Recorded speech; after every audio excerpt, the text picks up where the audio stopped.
मेरा पति मेरी माँ की सारी बातें मानता, मेरी बातें टाल देता, पर मेरी माँ की कोई भी बात नहीं टालता।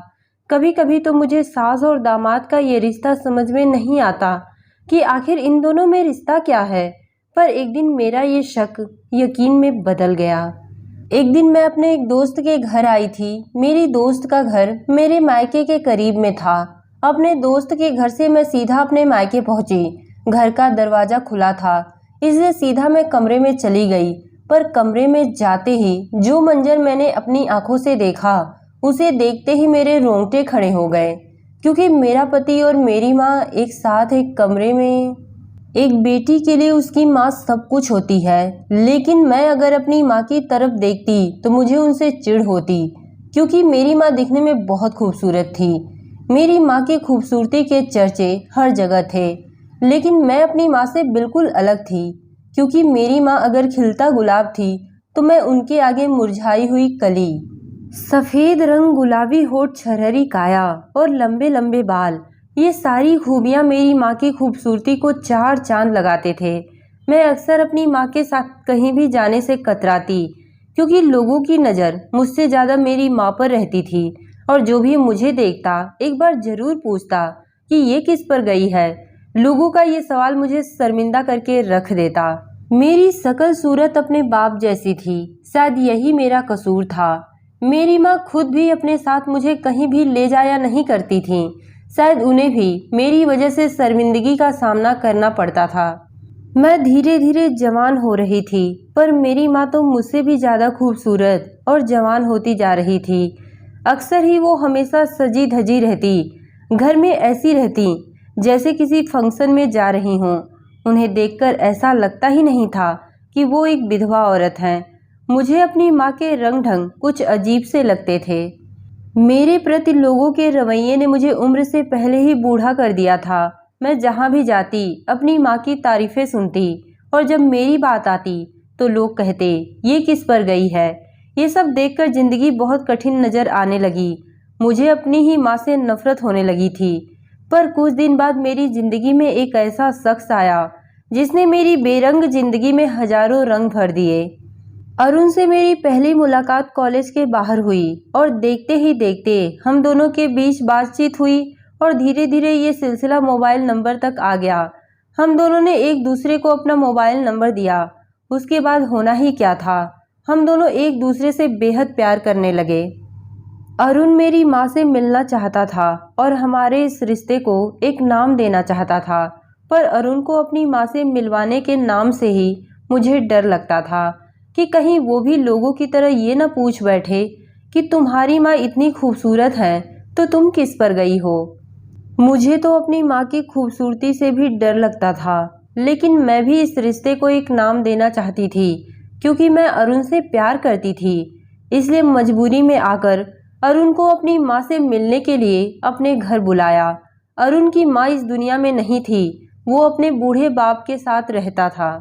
अरुण जब मेरी माँ से मिलने मेरे घर आया तो मेरी माँ ने मुझे चाय नाश्ता के लिए किचन में भेज दिया और कहा जब तक मैं न बुलाऊं मत आना, क्योंकि इस लड़के से मैं अकेले में कुछ बात करना चाहती हूँ। बल्कि यूं कहें कि वो दोनों एक कमरे में बंद हो गए, और घंटों उन दोनों में क्या बात हुई मुझे पता नहीं। अपनी माँ की ये हरकत देखकर मेरा दिल जल रहा था कि ये क्या, जिस लड़के को मैंने पसंद किया, कहीं मेरी माँ। मुझे ये सब सोचकर भी घिन आती थी, पर मेरी माँ की हरकत ही कुछ ऐसी थी। घंटों एक साथ कमरे में बात करने के बाद जब वो दोनों कमरे से निकले तो मेरी माँ के चेहरे पर बहुत ही दिलकश मुस्कुराहट थी। कमरे से बाहर निकलते ही माँ ने मुझे गले लगा लिया और कहा अरुण बहुत अच्छा लड़का है, तुमने तो अपने लिए हीरा चुन लिया है। माँ की इस बातों ने मुझे हैरान करके रख दिया था, क्योंकि आज तक मेरी माँ ने कभी भी मेरी पसंद की तारीफ नहीं की थी। कुछ दिन बाद मेरी माँ अरुण के घर गई और उनके बाप से भी मिली, क्योंकि अरुण के पिता की तबीयत खराब होने की वजह से वो कहीं आ जा नहीं पाते थे। इसलिए अरुण के बाप से मिलने माँ को ही अरुण के घर जाना पड़ा। कुछ दिन बाद मेरी और अरुण की शादी हो गई। मैं दुल्हन बनकर अरुण के घर आई। शादी के बाद हमारी जिंदगी में सब कुछ अच्छा चल रहा था। हमारी शादी को भी कुछ ही दिन गुजरे थे कि मैंने महसूस किया कि अरुण मेरी माँ से मिलने मेरे मायके कुछ ज़्यादा ही जाता है। कभी कभी मुझे अपनी माँ और अपने पति के इस रिश्ते पर शक होने लगता, पर कभी कभी सोचती कि नहीं, ऐसा नहीं है। शायद माँ के आसपास उनका अपना कोई बेटा नहीं है, इसीलिए अरुण और मेरी माँ का रिश्ता गहरा है। एक रात के करीब 12 बज रहे थे और अरुण वॉशरूम में थे। तभी अचानक अरुण के मोबाइल की घंटी बजने लगी। जब मैंने स्क्रीन पर नंबर देखा तो हैरान रह गई, क्योंकि रात के करीब 12 बजे कोई और नहीं बल्कि मेरी माँ ने अरुण के पास फ़ोन किया था। अपनी माँ का नंबर देखकर मैंने फ़ोन रिसीव कर लिया, पर जैसे ही मैंने हेलो कहा उस तरफ खामोशी छा गई। फिर मैंने माँ से पूछा, आप रात के इस वक्त सब खैरियत तो है? मेरे पूछने पर माँ ने कहा, हाँ सब ठीक है, वैसे ही बस तुम लोगों की याद आ गई थी, इसलिए सोचा कि फ़ोन पर बात कर लेती हूँ। अपनी माँ की ये बातें मुझे कुछ ज़्यादा ही अजीब लगी, क्योंकि माँ ने मुझसे चंद 2 बातें कहीं और फ़ोन रख दिया। इतनी देर में अरुण वॉशरूम से आ गए थे और मेरे हाथों में अपना फ़ोन देखकर उनके चेहरे का रंग बदल गया और जल्दी से मेरे हाथों से मोबाइल लिए और बैठ गए। पहले माँ का रवैया अजीब लगा, अब तो अरुण की भी खामोशी मुझे समझ में नहीं आ रही थी। मैं आंखें बंद करके लेटी हुई थी, मुझे नींद नहीं आ रही थी, पर अरुण को लगा कि मैं सो गई हूँ। मेरे सोने का समझकर अरुण ने अपना मोबाइल लिया और बाहर बरामदे में चले गए। अरुण का इतनी रात को इस तरह मोबाइल लेकर कमरे से बाहर निकलना मुझे बड़ा अजीब लगा। अरुण के जाते ही मैं अभी कमरे से बाहर निकली तो देखा अरुण किसी से फ़ोन पर बात कर रहे थे। अरुण को जैसे ही मेरी आहट पता चली, उन्होंने तुरंत फ़ोन काट दिया। मैंने उनसे पूछा, इतनी रात गए किससे बात कर रहे थे? मेरे सवाल पर उन्होंने कहा, ऑफिस के दोस्त का फ़ोन था, कल सुबह जल्दी ऑफिस जाना है, यही बताने के लिए फ़ोन किया था। और तुम इतनी रात को मेरी जासूसी करने क्यों आई हो? यही कहते हुए उन्होंने मेरे हाथों को पकड़ा और कमरे में लेकर आ गए। अगली सुबह जब मैं सोकर उठी तो अरुण मुझसे कहने लगे कि जल्दी से नाश्ता बना दो, मुझे ऑफिस के लिए लेट हो रहा है। मैंने जल्दी जल्दी उनके लिए नाश्ता बनाया। अरुण के ऑफिस जाने के बाद मैंने सोचा कि एक बार माँ के पास फ़ोन करके पूछ लेती हूँ कि आखिर माँ इतनी रात गए अरुण के मोबाइल पर फ़ोन क्यों की थी, वहाँ पर सब खैरियत तो है। जब मैंने माँ के पास फ़ोन किया तो अचानक मुझे अरुण की आवाज़ सुनाई दी। मैंने इधर उधर नज़र घुमाई तो वो आवाज़ फ़ोन से आ रही थी। अरुण की आवाज़ सुनकर मैंने माँ से पूछा, माँ वहाँ पर अरुण गए हैं क्या? मुझे उनकी आवाज़ सुनाई दी। माँ ने कहा, हाँ बेटा, मैं तुम्हें बताना भूल गई, अरुण को इधर ही कुछ काम था तो वो मुझसे मिलने आ गए थे। अरुण का इस वक्त मेरी माँ के पास जाना मुझे बड़ा अजीब लगा, क्योंकि अरुण तो कल बोल रहे थे कि उन्हें ऑफिस जल्दी जाना है, तो इस वक्त उन्हें ऑफिस में होना चाहिए, तो वो मेरी माँ के पास क्या कर रहे हैं? फिर भी माँ की बात सुनकर मैं खामोश हो गई। माँ ने कहा, अच्छा मैं फ़ोन रखती हूँ, अभी मैं अरुण के लिए चाय बनाने जा रही हूँ, तुमसे मैं बाद में बात करूँगी। मैंने फ़ोन तो रख दिया, पर यह सब जानने के बाद मेरे मन में बहुत से सवाल थे। मैं मन ही मन सोच रही थी कि आखिर अरुण और मेरी माँ में ऐसा रिश्ता क्या है कि दोनों मिलते हैं और मुझसे छुपाते हैं, और अचानक जब मुझे पता चल जाता है तो ये दोनों कोई न कोई बहाना बना लेते हैं। आखिर बात क्या है? 1 से 2 दिन मैं इसी सोच विचार के साथ बेचैन थी। मैं अपने मन की बात किसी से कह भी नहीं सकती थी, क्योंकि ये मेरे पति और मेरी माँ का सवाल था। घर में रहकर और अपनी माँ और अपने पति के बारे में ये सब सोच सोच कर मेरा दम घुटने लगा। इसलिए मैंने फैसला किया कि मैं अपनी सहेली से मिलने जाती हूँ, थोड़ा मन हल्का हो जाएगा। अरुण के ऑफिस जाने के बाद मैंने अपने घर का काम निपटाया और अपने सबसे अच्छी दोस्त मोनिका से मिलने चली गई। पर जब मैं मोनिका से मिलने उसके घर गई तो वहाँ जाने के बाद पता चला कि मोनिका घर पर नहीं है, वो किसी काम से कहीं गई है। मोनिका का घर मेरे मायके से कुछ ही दूर पर था। मोनिका जब नहीं मिली तो मैंने सोचा, चलो यहाँ तक आ गई हूँ तो माँ से मिल लेती हूँ। माँ के घर गई तो देखा घर का दरवाज़ा खुला था। मैंने सोचा, चलो आज मैं माँ को सरप्राइज़ दूंगी, इसलिए बिना आवाज़ किए ही मैं घर के अंदर घुस गई। घर के अंदर गई तो माँ मुझे कहीं नज़र नहीं आई, पर उनके कमरे का दरवाज़ा खुला था। मैं दबे कदमों से उनके कमरे तक गई, लेकिन कमरे के अंदर के मंजर ने तो मेरे होश उड़ा दिए। मैं सोच भी नहीं सकती थी कि इस वक्त मेरा पति ऑफिस जाने की बजाय मेरी माँ के पास आया है, वो भी इन दोनों की बातें कहीं और नहीं हो सकती, बेडरूम में ही होनी जरूरी थी। मेरी माँ बेड पर लेटी हुई थी और अरुण उनके पास बैठा हुआ था। माँ ने अरुण के हाथों को अपने हाथों में पकड़ रखा था और कह रही थी कि ध्यान रहे, ये बात कभी सोनिया को नहीं पता चलनी चाहिए कि तुम उसके पीठ पीछे मेरे घर क्यों आते हो।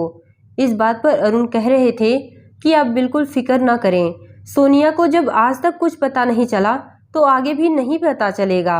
आप जब भी अकेला महसूस करें मुझे बुला लिया करें, मैं फौरन आ जाऊंगा।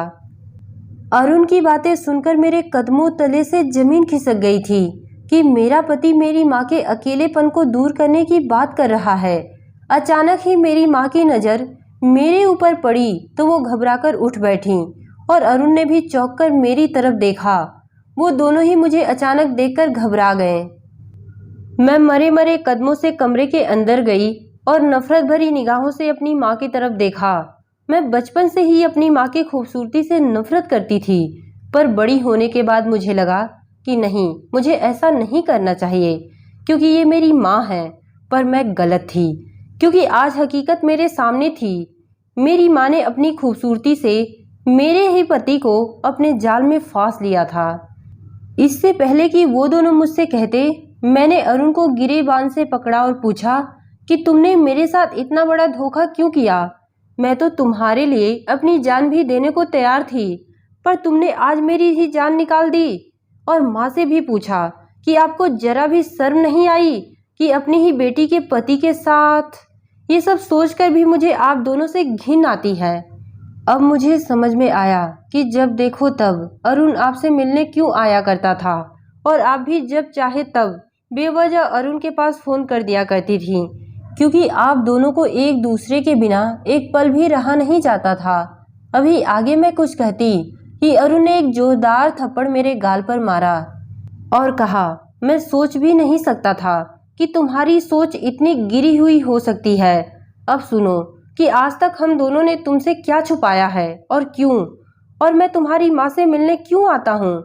तुम्हारी शादी होने के कुछ दिन पहले पता चला कि तुम्हारी माँ को कैंसर हो गया है, पर तुम्हारी माँ ने ये बात तुम्हें नहीं बताई, क्योंकि ये सब जानकर शायद तुम टूट जाती, क्योंकि बचपन में तुम्हारे सर से बाप का साया छिन गया था।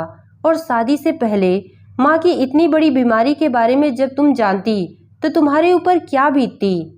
जब तुम अपनी माँ से मिलने के लिए मुझे अपने घर बुलाई थी, उसी दिन तुम्हारी माँ ने मुझे अपनी बीमारी के बारे में सब कुछ बता दिया था और मुझसे कहा था कि ये सब सोनिया को मत बताना क्योंकि वो घबरा जाएगी।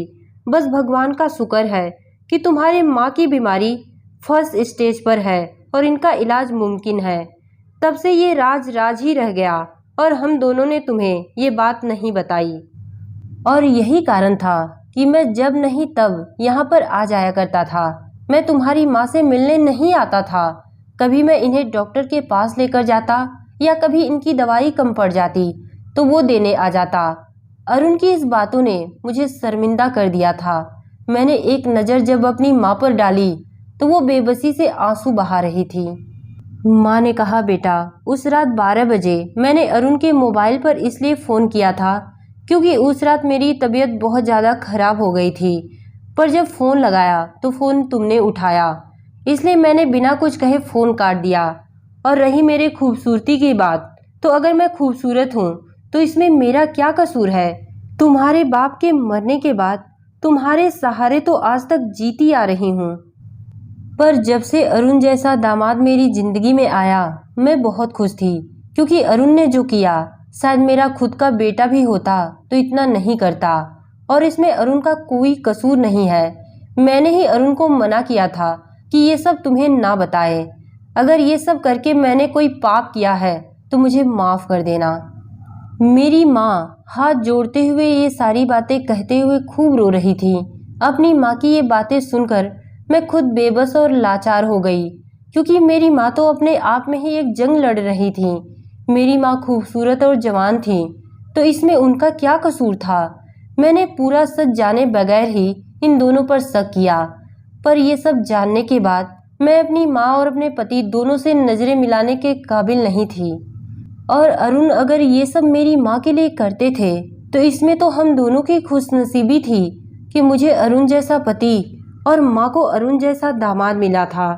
ये सब जानने के बाद मैंने अपनी माँ को सीने से लगाया और फूट फूट कर रोने लगी।